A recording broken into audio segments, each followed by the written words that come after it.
찬송가 430장, 찬송가 430장 찬송하시고 시작하시도록 하겠습니다.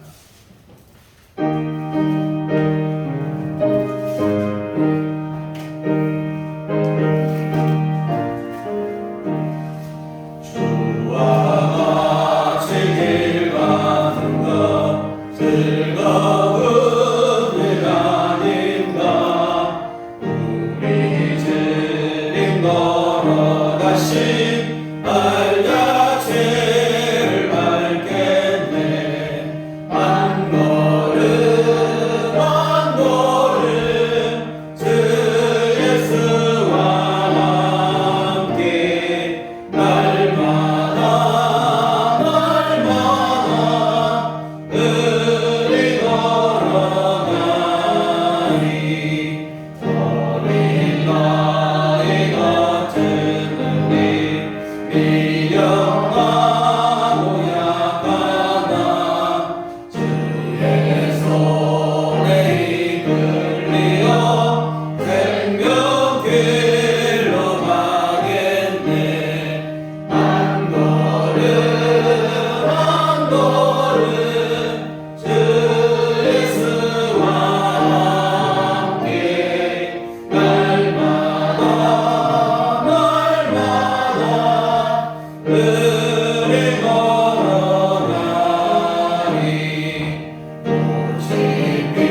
주의 날개 그늘 아래에서 이 재앙들이 지나기까지 피하리이다. 내가 지존하신 하나님께 부르짖으며 곧 나를 위하여 모든 것을 이루시는 하나님께로다. 그가 하늘에서 보내사 나를 삼키려는 자의 비방에서 나를 구원하실지라. 하나님이 그의 인자와 진리를 보내시리로다. 아멘. 다 같이 자리에 일어나셔서 찬송가 28장 찬송하시겠습니다.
성시극은 67번 잠언 3장 말씀을 들어가시도록 하겠습니다.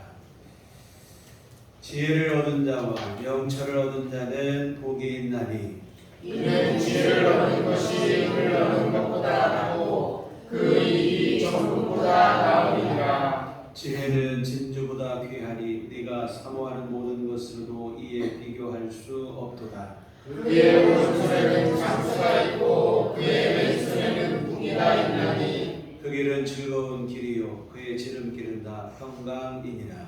지혜는 그 얻는 자에게 생명나무라. 지혜를 가진 자는 복되도다. 여호와께서는 지혜로 땅에 터를 놓으셨으며 명철로 하늘을 견고히 세우셨고 그의 지식으로 깊은 바다를 갈라지게 하셨으며 공중에서 이슬이 내리게 하셨느니라. 내 아들아 완전한 지혜와 근신을 지키고 이것들이 내 눈앞에서 떠나지 말게 하라.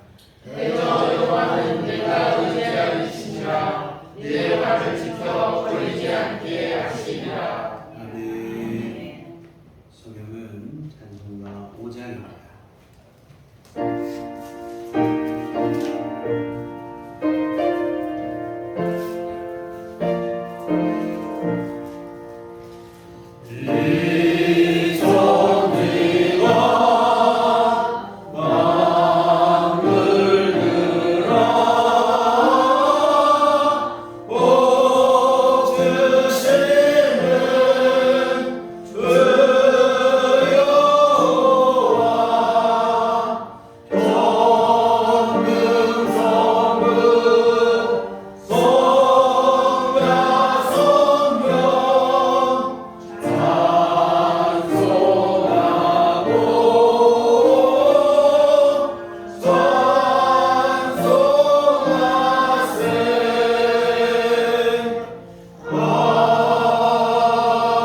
플라타나스 나무의 그림자조차 또 그 그늘조차 감사하게 느껴지고, 하지만 아직도 뜨거운 한낮의 태양이 이글거리는 계절입니다.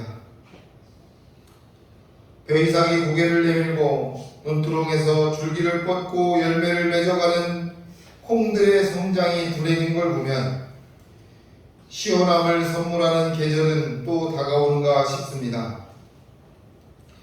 믿음이 연약한 우리는 이런 당연한 순리도 외면하고 불평 불만에서 헤어나오지 못하며 또 땀의 누구를 희석시키며 살아가는 모습을 부끄럽게 생각하고 믿음의 주를 바라보며 여유를 찾고 미덕을 찾는 존재로 거듭나게 하여 주시옵소서.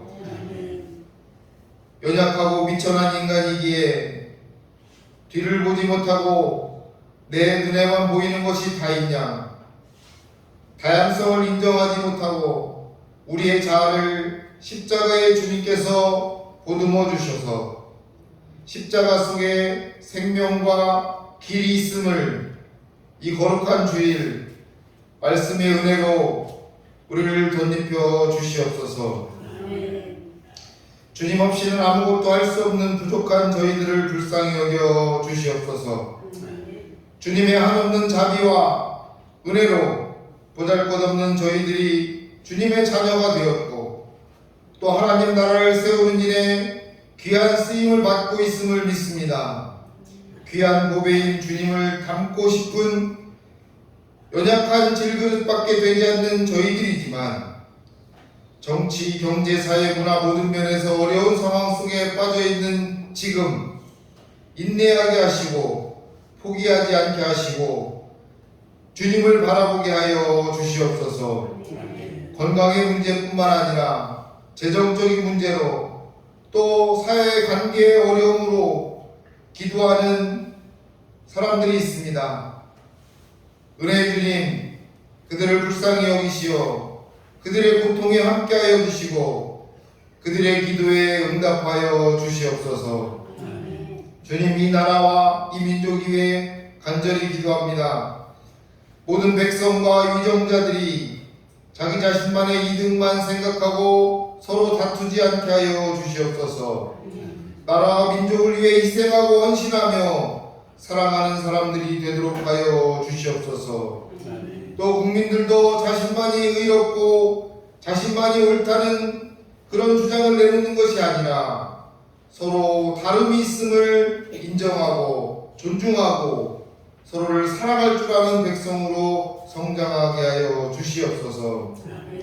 무엇보다도 이 나라가 사람을 무서워하여 서로를 믿지 못하는 사회 또 서로를 믿지 못하는 정부가 되지 않게 도와주시옵소서. 진정한 두려움은 주님을 두려워하고 주님의 창조 질서를 지켜나가는 나라가 되도록 혼란의 나라를 지켜주시옵소서. 저희의 삶이 예배가 되기를 원합니다. 간절히 원합니다. 저희의 삶이 감사와 찬양의 제사가 되기를 간절히 원합니다. 생활의 모든 부분에서 하나님을 인정하게 하시고 주께서 명하신 대로 세상 끝까지 주님의 증인이 될 수 있는 능력과 사명을 허락하여 주시옵소서.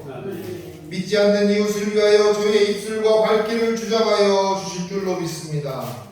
믿지 않는 그들을 위하여 저희의 인생의 발자취 또한 주장하여 주시옵소서.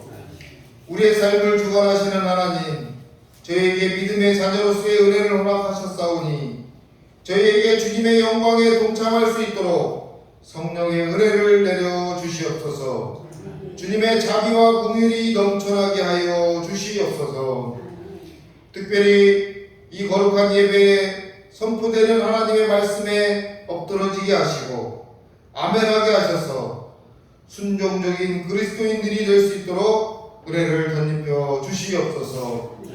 하나님이 저희의 사업과 직장 또한 가정과 이웃을 다스려 주실 줄로 믿습니다.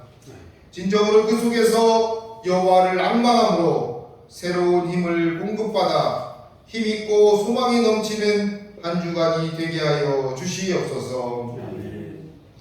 오늘 드리는 예배가 감동 있게 하시고 영감이 넘치게 하시며 은혜가 충만하게 하여 주시옵소서. 시원한 말씀으로 지친 영혼에 성령의 새 힘을 불어넣어 주시는 예수 그리스도의 이름으로 간절히 기도합니다. 아멘.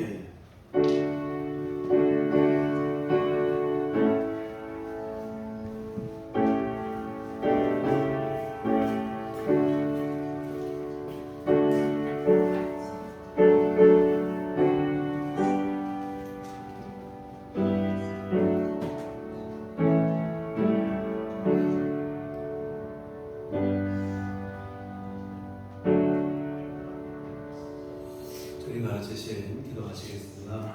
하늘에 계신 우리 아버지여, 이름이 거룩히 여김을 받으시오며 나라의 마옵시며 뜻이 하늘에서 이룬 것 같이 땅에서도 이루어지이다. 오늘날 우리에게 일용할 양식을 주옵시고 우리가 우리에게 죄 지은 자를 사하여 준 것 같이 우리의 죄를 사하여 주옵시고 우리를 시험에 들게 하지 마옵시고 하나님께서 높아옵소서. 내게 나와 권세와 영광이 아버지께 영원히 있사옵나이다. 아멘. 이 시간 읽으시는 하나님 말씀은 구약성경 사무엘상 13장 8절부터 15절까지 말씀 보시도록 하겠습니다. 구약성경 사무엘상 13장 8절에서부터 15절까지 말씀 우리 다 같이 한 목소리로 합독하시도록 하겠습니다.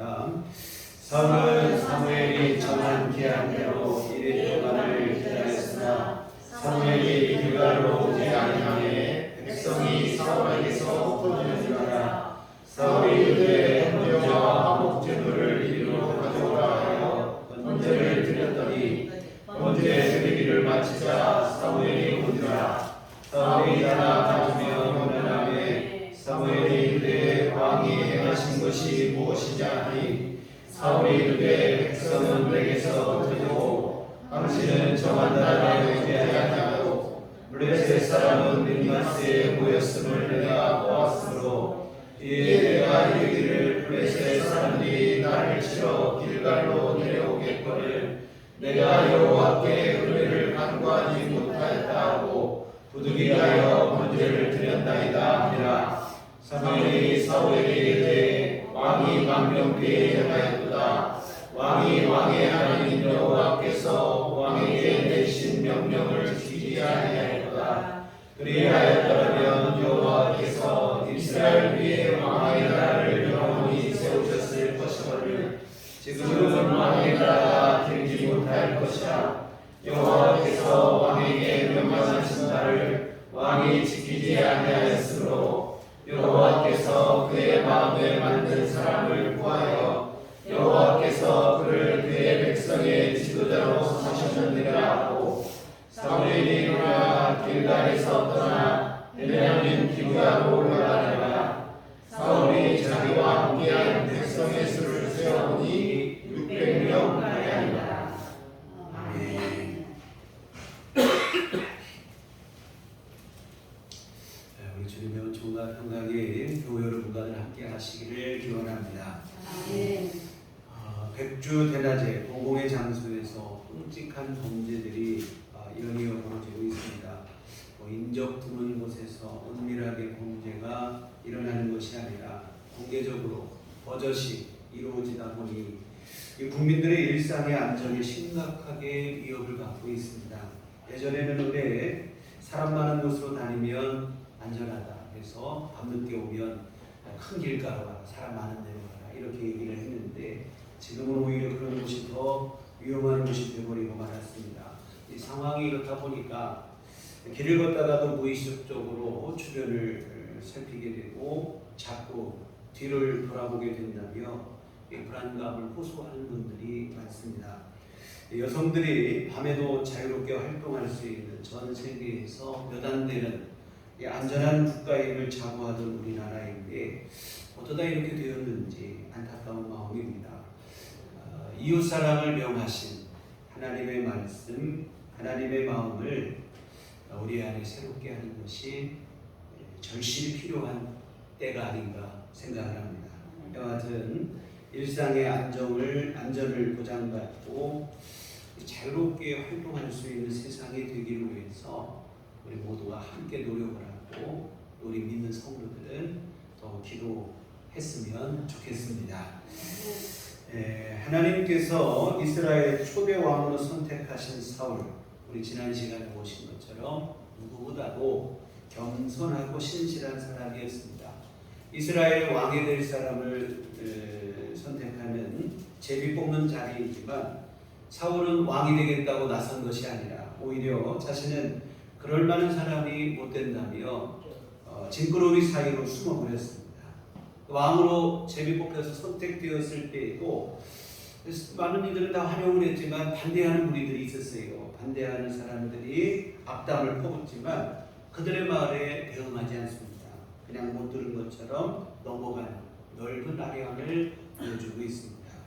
왕이 되고 첫 번째 전투에서 승리를 거둔 후에도 사울의 겸손함은 계속되고 있습니다. 전쟁에서 승리를 거두자 사람들은 사울이 왕이 되는 것을 반대한 사람들이 어디 있느냐, 그들을 잡아 죽이자, 이런 얘기를 합니다. 그러나 사울은 그럴 수 없다고 말립니다. 오늘의 승리는 내가 잘해서 승리한 게 아니라는 거예요. 하나님께서 우리에게 구원을 베푸신 날이다. 하나님은 우리를 도우셔 승리입니다. 하나님께 영광을 돌리며 하나님께서 우리에게 구원을 베푸신 날에 우리 어떻게 내가 피비린내 나는 일을 하겠느냐 하며 그들의 주장을 말립니다. 이처럼 사울은 참으로 겸손하고 신실하고 흠잡을 데가 없는 그런 모습을 보여주고 있습니다. 그런데 여러분, 우리가 기억하고 있는 사울의 모습은 혈기 가득한 폭군의 모습입니다. 충성스럽고 훌륭한 장수였던 다윗을 오히려 시기하고 질투하는 열등감에 사로잡힌 실망스러운 모습입니다. 결국에는 전쟁터에서 스스로 목숨을 끊는 비참한 최후를 맞이하는 모습을 우리가 기억하고 있는데, 이 겸손했던 사울이 어쩌다 이렇게 되었을까 싶은데요. 사울이 겸손함과 신실함을 잃어버리고 타락의 길로 접어들게 되는 그 처음 시작점이 바로 오늘 본문의 사건입니다. 본문을 기점으로 해서 사울은 점점 추락의 길을 걷게 되어지는데, 오늘 본문의 사건은 사울이 이스라엘의 왕이 된 지 2년째 되는 해에 일어난 일입니다. 사울왕 당시 이스라엘의 가장 위협이 되는 적대국은 블레셋이라는 나라였는데, 이 블레셋과의 이 악연은 사사시대 때부터 시작이 되었는데 일방적으로 이스라엘이 당하는 입장이었죠. 그러다가 우리가 지지난주에 살펴본 것처럼 사무엘이 사사가 된 후에 전세가 역전이 돼서 블레셋이 더 이상 이스라엘을 넘보지 못하는 그런 상황이 되었지요. 그런데 사울왕 때에 다시 블레셋과 전쟁이 일어나게 됩니다. 사울왕의 아들이었던 이 요나단이 블레셋의 수비대를 선제 공격하여 무너뜨린 일이 있었는데 이 일이 화근이 되었습니다.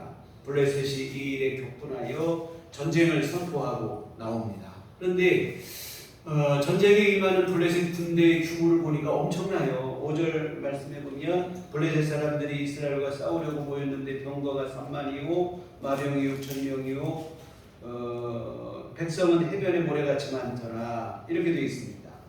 병거가 3만이고 마병이 6,000이고 군사는 해변의 모래같이 많다.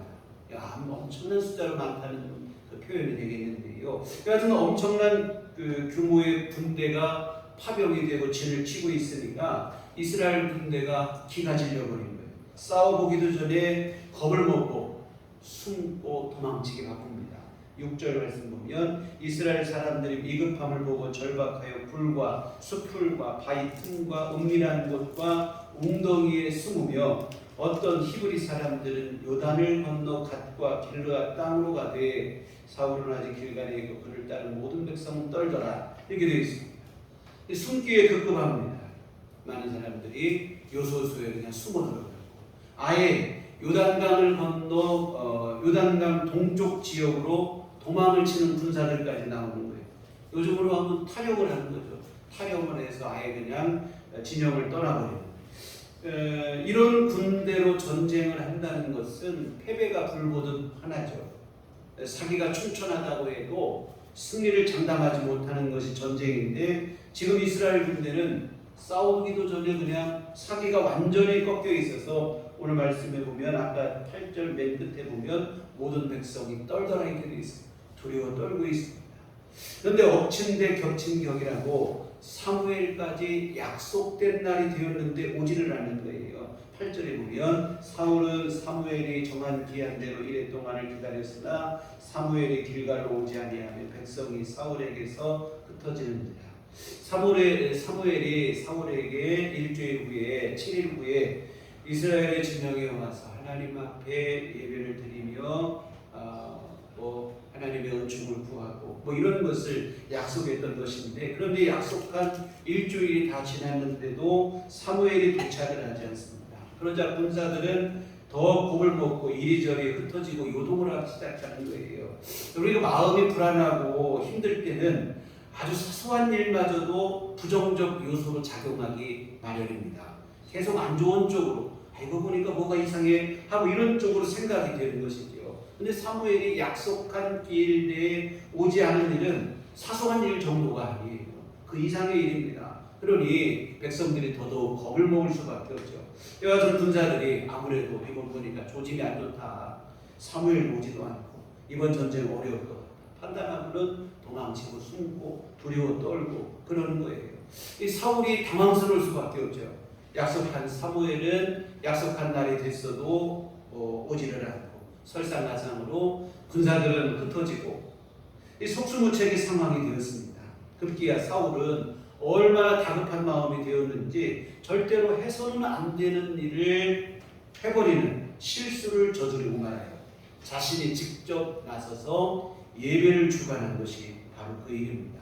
이는 하나님의 선지자인 사무엘이 드려야만 하는 예배였는데 사울이 아무리 왕이라고 해도 마음대로 예배를 드릴 수는 없는 일입니다. 그런데 사무엘이 오지 않자 자기가 직접 예배를 주관하고 나서는 것인데 어떻게든 흩어지는 군사들을 안정시키고 붙잡기 위한 선택이었겠지요. 그러나 이것은 최악의 실수가 되고 맙니다.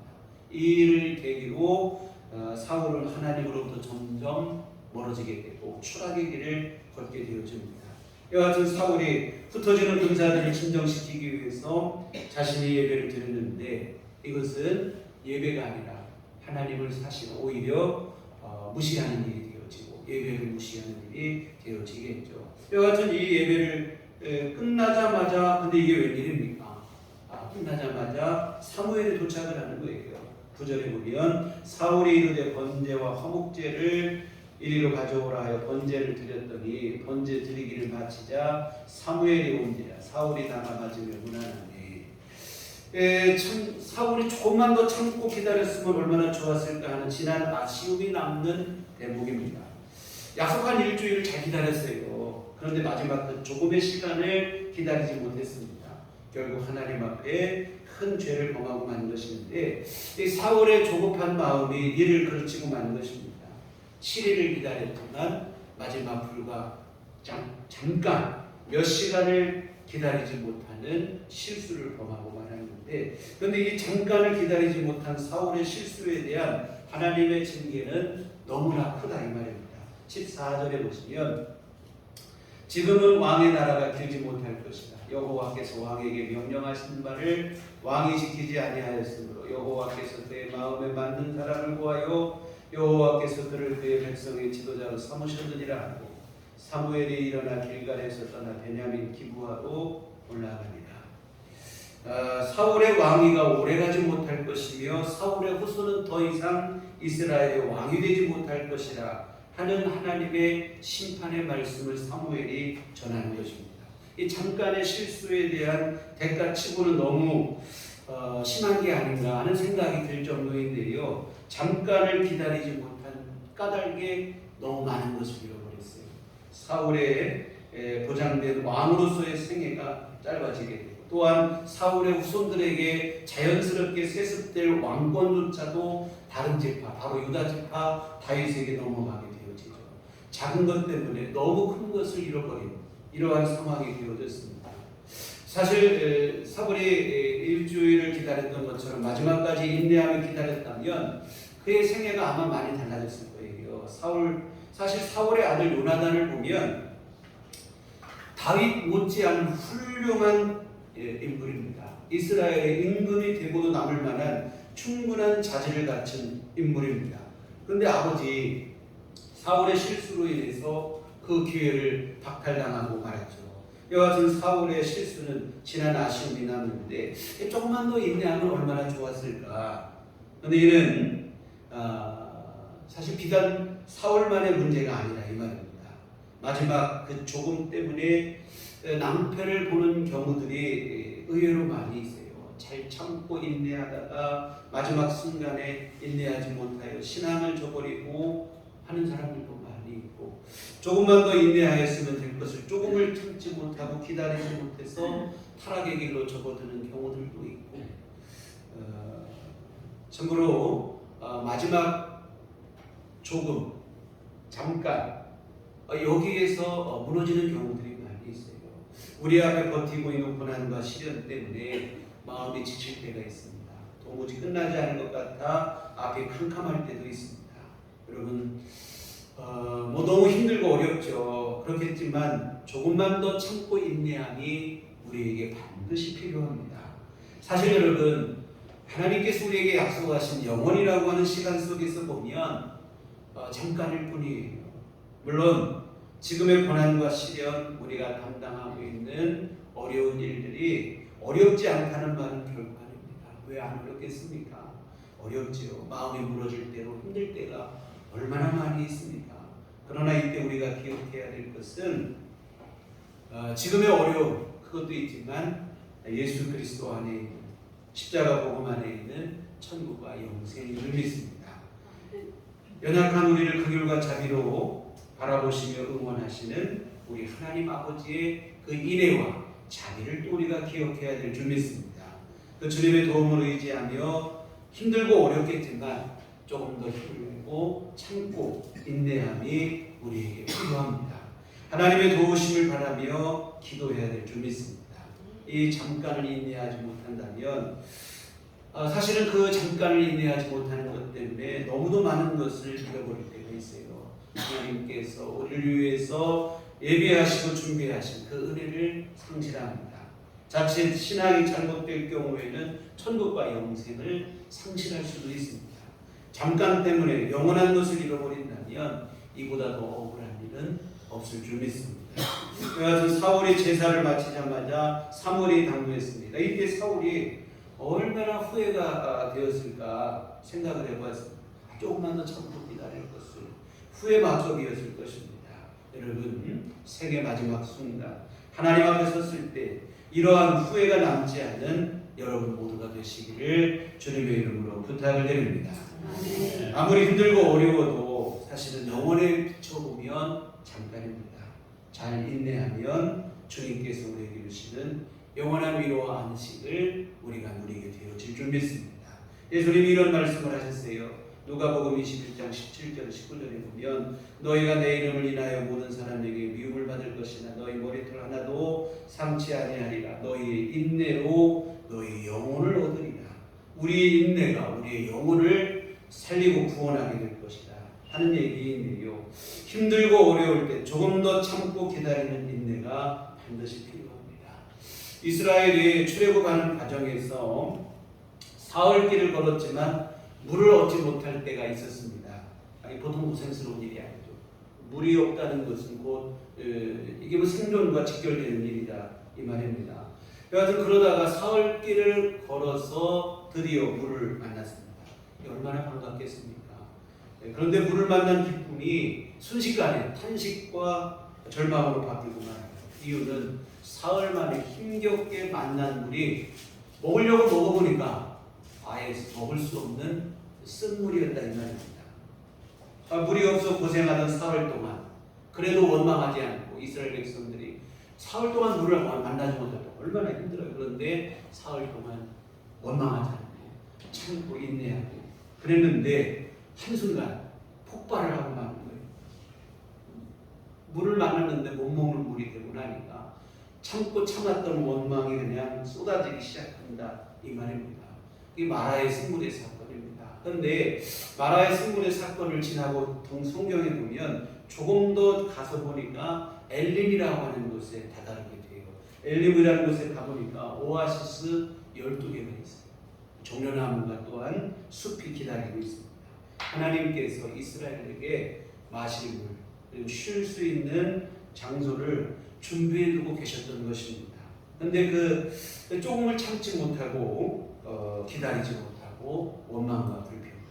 이스라엘 백성들 한번 생각해 보세요. 엘림에 이르렀을 때에 조금 얼마나 죄송스러운 마음이었겠습니까?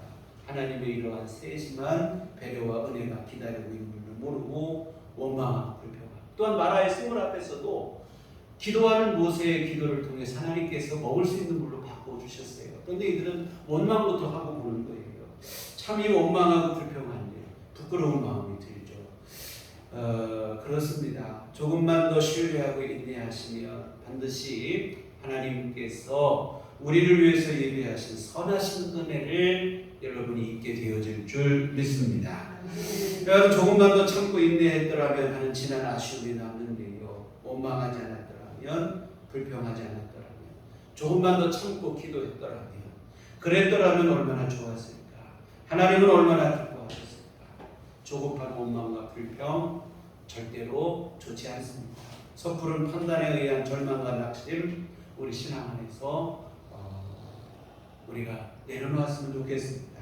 혹시 지금 힘들고 어려운 일들로 인해 낙심과 절망에 빠진 분이 계시더라면 그럴지라도 조금만 더 참고 인내하시기를 부탁을 드립니다. 하나님의 도우심을 믿고 조금만 더 힘을 내서 하나님 앞에 기도하시길 바랍니다. 물론 힘들고 어렵죠. 그러나 조금만 더 참고 인내하시면 하나님의 은총이 오늘 우리 삶 속에 반드시 부어지게 될 줄 믿습니다. 바울 사도께서 이런 말씀을 했어요. 갈라디아서 6장 9절에 우리가 선을 행하되 낙심하지 말지니 포기하지 아니하면 때가 이르면 거두리라. 낙심하지 말고 포기하지 말고, 그러면 때가 되면 반드시 거두게 될 것이다. 그러니 조금만 더 참고 인내하라는 말씀인데요. 낙심하지 말고 하나님을 계속 신뢰하라는 것입니다. 하나님의 은총이 여러분을 기다리고 있습니다. 그러니 조금만 더 힘을 내고 믿음으로 이겨내시고 좋으신 하나님 아버지를 끝까지 신뢰하시기를 부탁을 드립니다. 믿음으로 인내한 자만이 하나님의 은혜의 주인공이 되는 거예요. 끝까지 하나님을 신뢰하는 자가 하나님이 주신 승리의 감격을 누리게 되어집니다. 조금을 참지 못하고 잠깐을 인내하지 못해서 하나님의 은혜, 하나님의 은총, 또 영원한 것을 상실한다면 이보다도 손해가 나는 일, 억울한 일은 다시 없을 것입니다. 이와 같은 사울은 일주일을 기다리고도 마지막 잠깐을 기다리지 못해서 하나님 앞에 범죄하고, 이와 같은 사울이 제사를 다 마쳤을 때 도착한 사무엘은 사울에게 책망을 합니다. 11절 상반절에 보면 사무엘이 가로되 왕의 행한 일이 무엇이냐? 아무리 왕이라도 어찌 마음대로 왕 마음대로 하나님 앞에 예배를 드릴 수 있느냐? 이 질책입니다. 이 같은 사무엘의 책망에 사울은 분색한 병명을 늘어놓기 시작하는데 11절 하반절에서부터 보면 사울이 이르되 백성은 내게서 흩어지고 당신은 정한 날 안에 오지 아니하고 블레셋 사람은 믹마스에 모였음을 내가 보았으므로 이에 내가 이르기를 블레셋 사람들이 나를 치러 길갈로 내려오겠거늘 내가 여호와께 은혜를 간구하지 못하였다 하고 부득이하여 번제를 드렸나이다 하니라. 백성들은 흩어지고 기다리던 사무엘은 오지 않고 블레셋의 기세는 더욱더 강성해지기만 하고, 이에 어쩔 수 없이 자신이 이렇게 했다는 것인데 이건 풍색한 변명이죠. 사실은 안타까운 마음이 드는 것은 사무엘에게 이러한 질책을 들었을 때 그냥 정직하게 자신의 잘못을 인정하고 하나님 앞에 용서를 구했으면 얼마나 좋았을까 하는 생각이 드는데, 근데 오히려 회개해야 될 때, 자신의 잘못을 인정해야 될 때 그냥 변명을 늘어놓기에만 바쁘다 이 말입니다. 참 사울이 사무엘을 기다리지 못하고 자신이 직접 제사를 드린 것도 안타깝지만 사실은 회개해야 할 시간에 그 회개해야 될 기회를 놓쳐버린 것이 사실은 더 안타까운 마음이 듭니다. 죄를 지은 사실은 돌이킬 수 없지만 그 죄를 용서받을 수는 있어요. 하나님 앞에 회개를 통해 용서받을 수 있습니다. 그러나 사울은 변명을 통해서 자신의 잘못을 어떻게든 무마시키고 덮기에만 급급했는데 그런다고 해서 해결되는 것이 아니죠. 분명한 것은 변명을 한다고 핑계를 댄다고 해서 우리의 죄가 없어지는 것은 아니라고 하는 사실입니다. 지금은 변명이 아니라 자신의 죄를 정직하게 인정하고 회개했어야 되는데 메투엘리는 이런 말을 했어요. 인간을 파멸시키는 것은 죄가 아니다. 그것은 죄를 짓고도 회개하지 않는 것이며 타락하고도 다시 돌이키지 않는 것이다.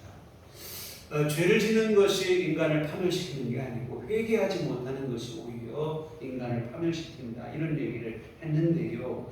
회개가 필요할 때 회개하지 않는 것, 이것이 사실은 제일 안타까운 일입니다. 사울이 불행했던 권력자로 역사에 기억되게 되는 것은 사실은 그의 죄 때문이기도 하지만 진짜 문제는 사실은 회개할 기회를 놓친 것 때문이에요. 다윗도 죄라고 하면 사울 못지않다 이 말입니다. 다윗도 얼마나 많은 죄가 있었습니까? 우리가 나중에 뒤에서 보시겠지만 아주 추악한 죄들이 많이 있죠. 그런데도 다윗은 위대한 성군이요 하나님이 인정한 왕으로 우리에게 기억되고 있어요. 그 이유는 다윗은 회개해야 될 때 그 기회를 놓치지 않고 회개했기 때문입니다. 다윗은 죄를 깨달을 때 진심으로 회개했어요. 과장된 표현이지만 다윗이 얼마나 눈물로 회개했던지 그가 흘린 눈물의 침상이 다 뜰 정도였다. 시편은 그렇게 기록하고 있습니다. 사랑하는 성도 여러분, 우리가 지난날의 실수는 어쩔 수 없는 일이에요. 한 번 엎질러진 물을 다시 담을 수는 없습니다. 아무리 핑계를 대고 변명을 해도 소용이 없죠. 그러나 주님 앞에 용서를 구할 때 회개할 때는 하나님께서 우리를 새롭게 하시는 은혜가 우리에게 부어진다고 하는 사실입니다. 요한일서 1장 9절에 만일 우리가 우리 죄를 자백하면 그는 믿으시고 이로우사 우리 죄를 사하시며 우리를 모든 불의에서 깨끗하게 할 것이라고 말씀하고 있습니다. 가룟 유다가 왜 멸망의 길로 갔는가? 마찬가지예요. 회개할 기회를 놓쳤기 때문입니다. 베드로도 예수님을 부인하는 죄를 범했지만 그는 다 부름소리를 듣는 순간 자신의 죄를 깨닫고 회개했기에 훗날 위대한 사도가 될 수 있었습니다. 의인과 죄인의 차이는 회개의 기회를 놓쳤는가 아니면 그 기회를 잡았는가 하는 차이인 것 같아요. 죄를 깨달을 때마다 회개하시고 하나님 앞에 진정으로 정직하게 우리 잘못을 인정하고 용서를 구하시는 우리 모두가 되기를 소망합니다. 다시 본문으로 돌아가서 사울의 변명을 한번 생각해 보겠습니다. 사울은 여하튼 회개해야 될 때 변명을 했는데 그 변명을 늘어놓은 걸 보니까 사울은 주변 사람들에 의해서 그냥 주변의 환경에 의해서 움직이는 사람이라는 것을 알 수가 있어요. 하나님의 뜻에 따라서 뭔가를 결정하고 판단하고 행하는 사람이 아니라 주변 환경에 몰려서 사람들에 의해서 이끌려가는 그런 사람인 것을 알 수 있습니다. 사람들이 흩어지고 사무엘은 올 때 오지도 않고 블레셋 군대의 기세는 커져가고 그러니까 사울이 어떻게든 이 위기를 넘겨봐야겠다. 흩어지는 사람들 어떻게든 흩어지지 못하게 해야겠다는 임시방편으로 하나님 앞에 자신이 해서는 안 되는 일이지만 예배를 드린 거예요. 그래서 사울이 보면 하나님의 뜻에 따라 움직이며 하나님의 도우심을 구하며 하나님 앞에 믿음으로 서는 게 아니라 사울은 그저 주어진 환경에 의해서 떠밀려가는 사람이고 사람들에 의해서 움직이는 사람이라는 것을 알 수 있습니다. 정말 여러분 이것이 우리에게는 큰 문제가 사람을 두려워하게 되면 우리가 하나님을 무시하게 되는 그러한 결과를 초래하게 됩니다. 결국은 하나님 앞에 죄를 짓게 되고 결국에는 더 문제를 어렵게 만들죠. 그러나 우리가 여러분 하나님 두려운 줄 알면 세상을 이기는 승리하는 삶을 살아가게 되어질 줄 믿습니다. 오늘 사울의 문제가 바로 여기 있어요. 사무엘을 끝까지 기다리지 못한 것도 문제지만 문제는 상황에 떠밀려서 사람들에 의해서 그냥 이리저리 움직이는 그러한 모습이 되어졌다는 것, 이것이 결국은 더 안타까운 일이 되어지고, 그렇게 해서 자신은 예배를 드린다고 드렸지만 그 예배라고 하는 것은 하나님 앞에 의미를 갖지 못하죠. 온전한 마음으로 드린 예배라야 하나님께 영광이 되어지는데 이것은 그냥 예배를 이용해서 어떻게든 사람들을 붙잡아 보려는 그러한 생각이었고, 결국은 온전한 예배가 아니고 형식적인 그런 예배가 되고 결국은 하나님에게 오히려 책망을 받게 되고 하나님으로부터 버림을 받게 되는 그러한 결과로 초래하고 말았다고 하는 사실입니다. 여하튼 오늘 본문의 사건을 보면서 남는 생각은 무엇인가 하면 사울이 참 그렇게도 신실하고 진실하고 겸손하고 하나님 보실 때 이스라엘의 초대 왕으로 세울 정도로 하나님의 택하실 만한 그러한 반듯한 사람이었는데 어떻게 이렇게 타락했는가 안타까운 마음이 드는 거예요. 근데 사울의 이 타락한 것은 작은 것에서부터 시작되었다는 거예요. 일주일을 기다렸지만 마지막 잠깐을 기다리지 못해서 결국은 이런 결과를 초래하고 말았다고 하는 사실인데요. 여하튼 잠깐을 인내하지 못하여 사람들과 주변 환경에 등 떠밀려 죄를 짓고 말았습니다. 또 하나 아쉬운 것은 회개할 기회가 있었으나 그 기회를 스스로 놓치고 말았다고 하는 사실입니다. 이 사울의 이 실수를 우리도 반면교사로 삼았으면 좋겠습니다. 여러분, 이 세상은 영원이라고 하는 시간 속에서 보면 잠깐이라는 사실을 우리가 늘 잊지 않았으면 좋겠습니다. 우리가 지금 어려움을 당하는 이게 언제까지 이런 생각이 우리를 힘들게 합니다. 우리 숨통을 조이고 우리로 하여금 어려움 가운데 질식하게 만드는데, 근데 여러분 사실은 영원이라는 시간 속에서 보면 잠깐일 뿐이고 그러므로 우리가 힘들고 어렵지만 조금 더 힘을 내서 참고 인내했으면 좋겠습니다. 물론 이게 힘들고 어려운 일이죠. 인내라고 하는 게 쉬운 일이 아닙니다. 그러나 여러분 하나님을 의지하며 기도하며 우리가 인내하시면 또 꼭 못할 일도 아니라고 하는 사실입니다. 계속해서 하나님을 신뢰하고 의지하며 인내하시고 하나님께서 하실 일을 기대하며 믿음으로 인내하시고 조금 더 참으시기를 부탁을 드립니다. 하나님께서 반드시 여러분의 삶 속에 은혜를 베풀어 주실 것이고, 더 중요한 사실은 우리 인생을 다하는 날 영광스러운 주님의 나라에서 영원한 안식을 누리게 해 주실 줄 믿습니다. 힘들고 피곤하고 지치고 어려울지라도 우리 여러분 영혼을 바라보시며 또한 우리를 지극히 사랑하시는 하나님 아버지의 그 인애와 자비를 기억하시며 하나님께서 나를 지금도 응원하고 계시다는 사실을 기억하시며 조금만 더 참고 인내하시기를 주님의 이름으로 부탁을 드립니다. 기도하시겠습니다. 하나님 아버지, 힘든 우리가 삶을 살아갑니다.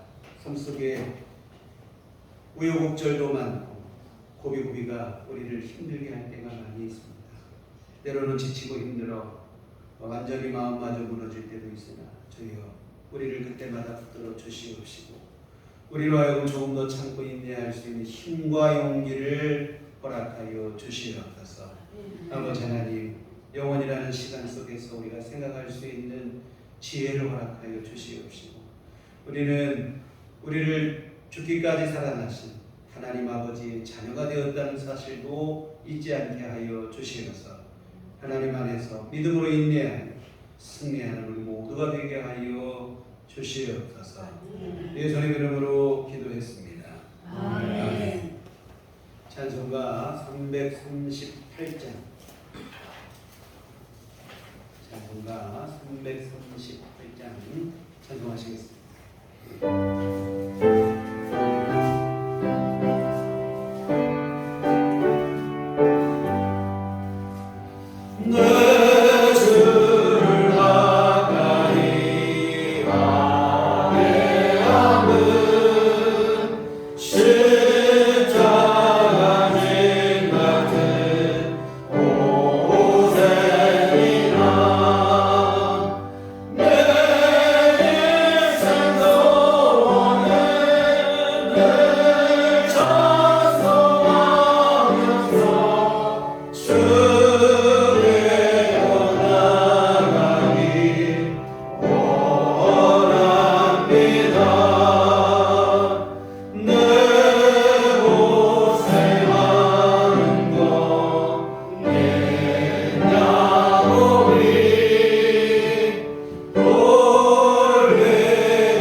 은혜와 사랑을 감사합니다. 무더운 여름 날씨 속에도 우리 삶을 이어가게 하여 주시옵시고 주어진 삶을 성실로 살아가게 하시고 오늘도 주님의 귀한 날 맞이하여 주께 나와 함께 예배할 수 있는 그 은혜를 허락하시니 진심으로 감사를 드립니다.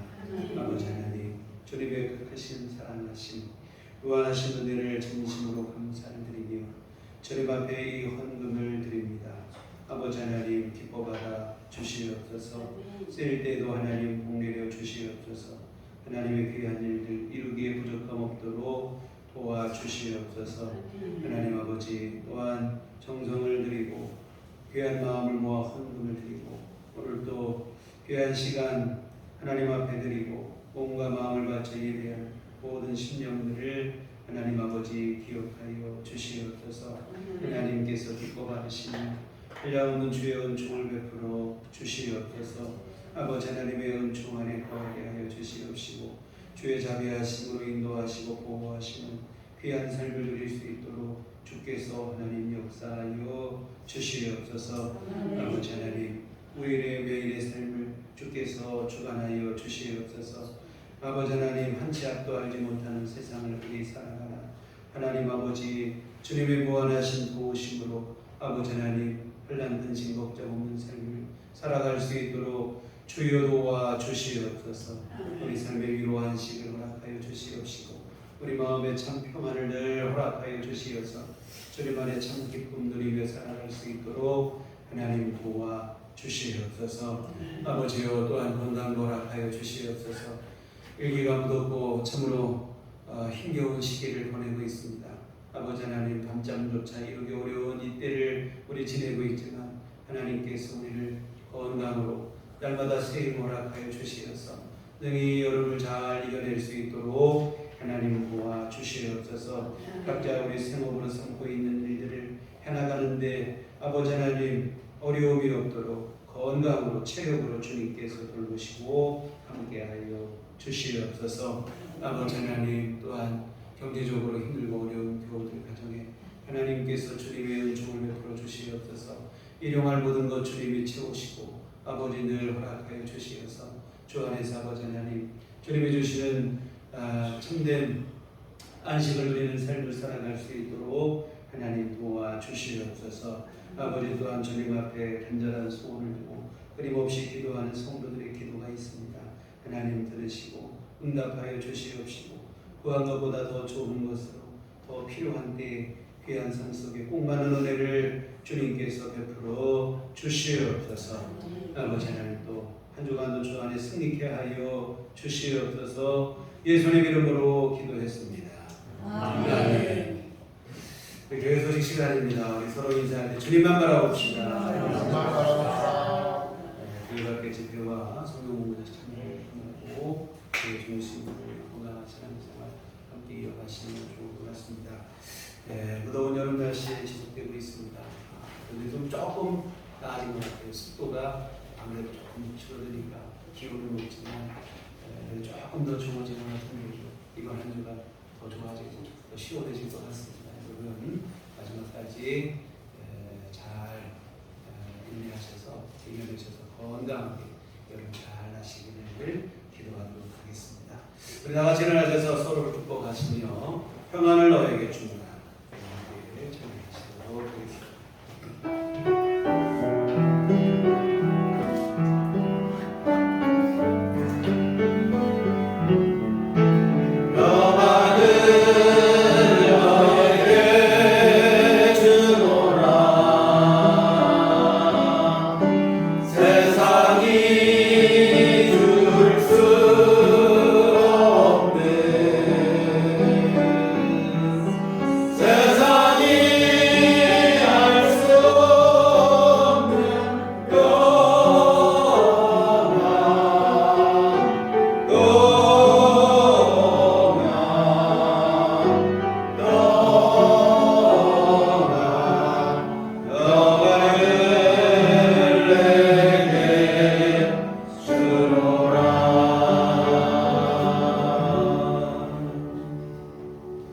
오직 성령이 너희에게 임하시면 너희가 권능을 받고 예루살렘과 혼유대와 사마리아와 땅끝까지로 내 증인이 되리라. 우리가 주의 증인이 되겠습니다. 이제는 우리 주 예수 그리스도의 구속의 은혜와 하나님 아버지의 극진하신 사랑하심과 성령님의 이름의 동력사 강한 감동 충만하심 주의 피로 세우신 우리들 교회의 일과 온전한 주님의 도우심과 하나님의 함께하심을 바라며 힘들고 어려운 중에도 끝까지 인내하고 승리하기를 소원하는 주의 모든 자녀들의 심령 위에 지금부터 영원토록 함께 계시기를 간절히 축원하옵나이다. 아멘.